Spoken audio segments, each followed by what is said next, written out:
Halo guys, kali ini kita akan jalan-jalan ke sejarah Nusantara, khususnya Kerajaan Ternate, salah satu kerajaan tertua di Indonesia yang terletak di Maluku Utara.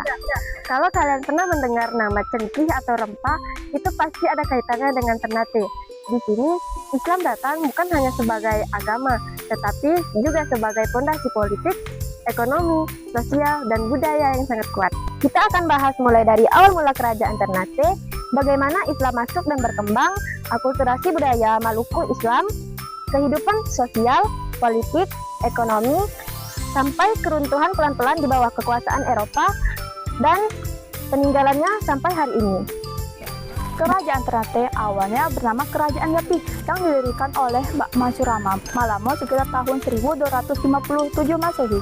Saat itu mereka belum beragama Islam, masih memegang kepercayaan pada kepercayaan lokal dan adat Maluku. Wilayah Ternate terdiri dari 4 kampung, masing-masing dipimpin oleh kepala marga yang disebut Momole, dan dari sinilah kekuasaan kerajaan mulai terbentuk. Karena letaknya pusat Maluku, Ternate sangat strategis dalam perdagangan laut, sehingga sejak awal sudah menjadi pusat kekuasaan yang sering bersaing dengan Kesultanan Tidore, Jailolo, dan Bacan. Kedatangan Islam Ternate.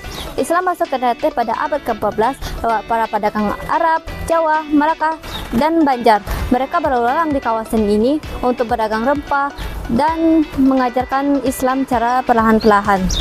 Tradisi lisan menyebutkan bahwa Raja ke-12 Ternate sudah akrab dengan pedagang Arab. Artinya, kontak awal dengan Islam sudah terjalin sejak itu. Namun, yang dianggap raja pertama yang memeluk Islam adalah Kolonel Marahum. Dia bersama keluarga dan rakyatnya resmi memeluk Islam setelah kedatangan ulama yang berasal dari Jawa bernama Maulana Husain. Dia mengajarkan huruf Arab dan baca tulis Al-Quran.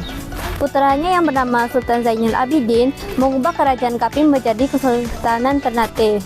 Dia memperkenalkan gelar Sultan dan menerapkan hukum-hukum Islam menjadi permintaan dasar. Ternate menjadi salah satu kerajaan Islamisasi di Maluku dan Nusantara Timur. Sekarang mari kita bahas akulturasi budaya Islam Maluku. Islam di Ternate tidak menghancurkan adat lokal, justru berakulturasi adat istiadat, struktur kerabat, serta sistem kepemimpinan Maluku tetap ada. Nah, tapi dipadukan dengan norma dan nilai keislaman. Misalnya gelar kerajaan, tata cara pengangkatan sultan, dan upacara adat yang tetap memakai bahasa dan simbol lokal, namun ditambah dengan doa dan nilai-nilai Islam.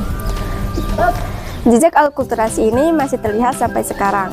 Misalnya seperti tradisi-tradisi yang ada di Ternate yang memadukan ritus adat dan ritual keislaman, seperti acara-acara yang dibuka dengan doa dan sholat, dengan menggunakan istilah-istilah Islam dalam bahasa setempat.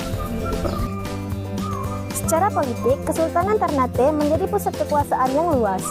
Pada masa kejayaannya, pengaruhnya mencakup bukan hanya pada Maluku, tetapi juga Halmahera, Sulawesi, sebagian Sumatera, dan Papua bagian barat, serta beberapa wilayah di Pasifik.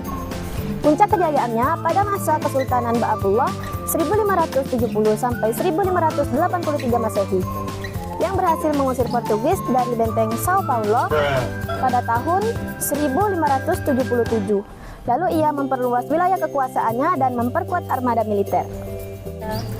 Secara sosial, masyarakat di Ternate terbagi menjadi beberapa lapisan: kesultanan dan bangsawan, masyarakat biasa, dan para tokoh pendukung agama seperti ulama dan santri. Kesultanan ini menjadi pusat kekuasaan sekaligus pusat pengajian agama, sehingga identitas Islam menjadi sangat kuat di semua lapisan.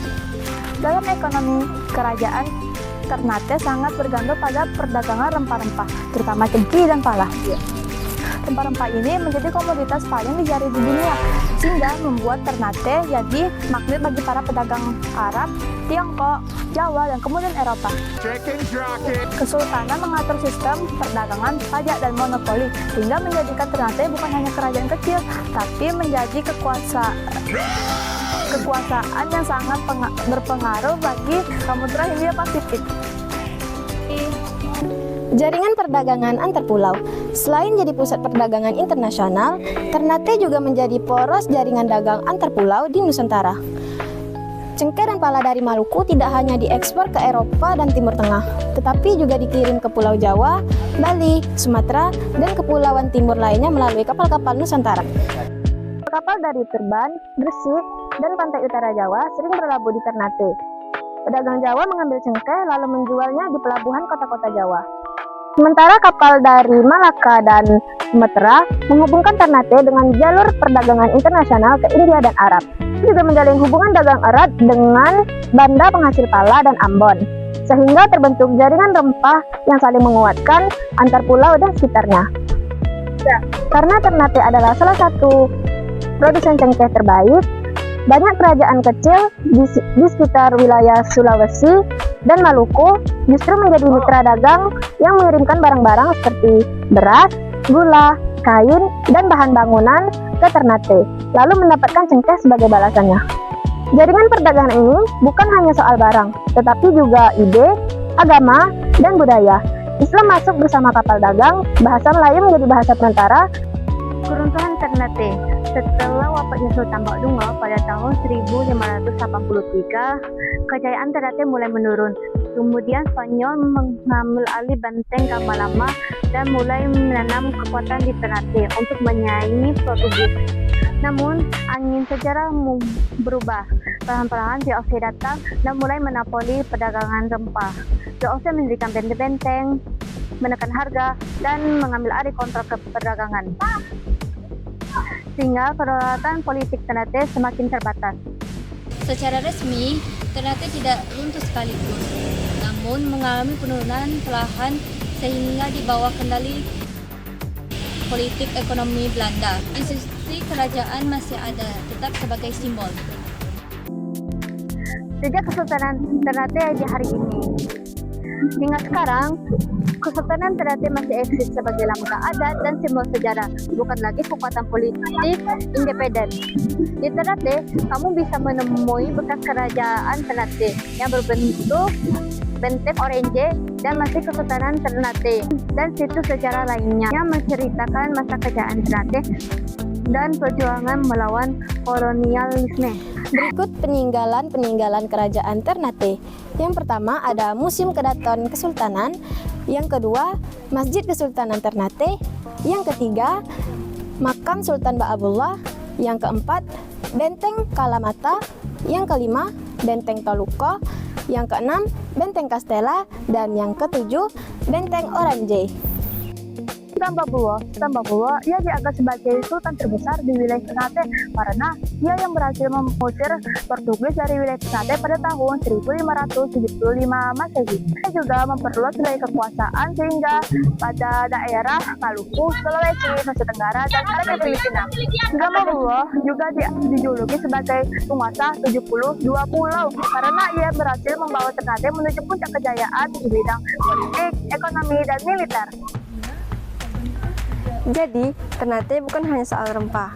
Ternate juga adalah kisah bagaimana Islam datang, beralkulturasi, menjadi dasar politik, dan membentuk identitas masyarakat di Maluku Utara.